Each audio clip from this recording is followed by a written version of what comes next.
एक आदमी ने पड़ोसी के बच्चे को पीट दिया। पड़ोसन लड़ने के लिए आई तो आदमी ने पूछा कि ये आपका बच्चा है? वो बोली, हाँ। आदमी बोला, आपकी तो इतनी उम्र ही नहीं लगती। बस लड़ाई वहीं खत्म हो गई। पड़ोसन ने घर जाके बच्चे को फिर से पीटा। एक आदमी बस में बैठा इंग्लिश में बात करता था। साथ में बैठा आदमी, घर पर कौन सी भाषा में बात करते हो?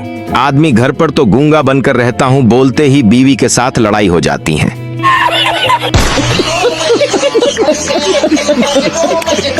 एक पति ने खुद ही आत्मनिर्भर बनने का प्रयास किया।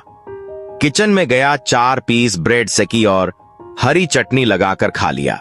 अब बेचारा 1 घंटे से चुपचाप बैठा है। पत्नी बार बार पूछ रही है कि मेहंदी भिगोई थी, कहां गई?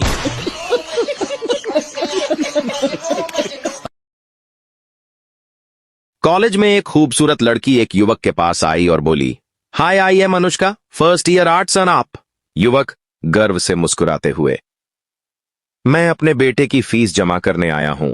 मोरल ऑफ द स्टोरी, सिर्फ मां ही संतूर से नहीं नहाती, कभी कभी बाप को भी बचा खुचा साबुन मिल जाता है। जीएसटी समझने का सबसे आसान तरीका। मान लो आप कुंवारे थे और आप देर रात घर पहुंचे। आपको पहले बहन को, फिर भाई को, फिर मां को, फिर पिताजी को जवाब देना होता था। अब आपकी शादी हो गई। आपको अब सिर्फ अपनी बीवी को जवाब देना होगा, ना कि पूरे परिवार को। बात तो सही है। पत्नी अपने पति से बोली, आज अपने गार्डन में पौधों की छंटाई कर दोगे क्या? पति बोला, क्या मैं तुम्हें माली नजर आता हूं?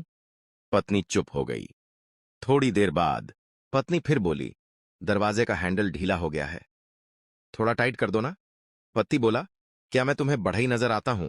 शाम को जब पति घर लौटकर आया तो उसने देखा कि दोनों काम हो चुके हैं। पति ने पूछा, किसने किया ये सब? पत्नी बोली, पड़ोसी ने, मगर उसने शर्त रखी थी कि बदले में या तो मैं उसे बर्गर खिलाऊं या एक किस करने दूं। पति बोला, फिर तुमने जरूर उसे बर्गर खिलाया होगा। पत्नी बोली, क्या मैं तुम्हें मैकडोनाल्ड नजर आती हूं? एक शायर डॉक्टर बन गया। अब देखो उसने दवाई कैसे समझाई। दिल लगा के मोहब्बत में धमाल करें, सिरप को अच्छी तरह से हिला के इस्तेमाल करें। दिल मेरा टूट गया उठी जब उसकी डोली, सुबह दोपहर शाम बस एक एक गोली। कभी आके मेरी मोहब्बत का सुरूर देखें, तमाम दवाएं बच्चों की पहुंच से दूर रखें। दिल मेरा इश्क करने पे रजामंद रहेगा, इतवार के दिन अस्पताल बंद रहेगा।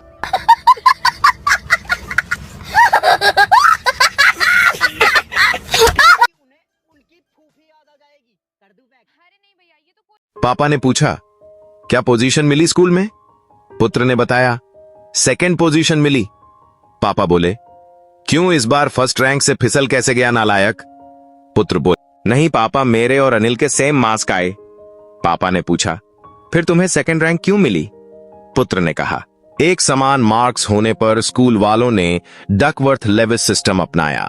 पापा ने पूछा, इसका मतलब? पुत्र ने कहा, उन्होंने दोनों के पिता के हाई स्कूल के मार्क्स कंपेयर किए और पापा बीच में बात काटते हुए बोले, कोई बात नहीं, ठीक है, 2nd पोजीशन भी कौन सी बुरी है।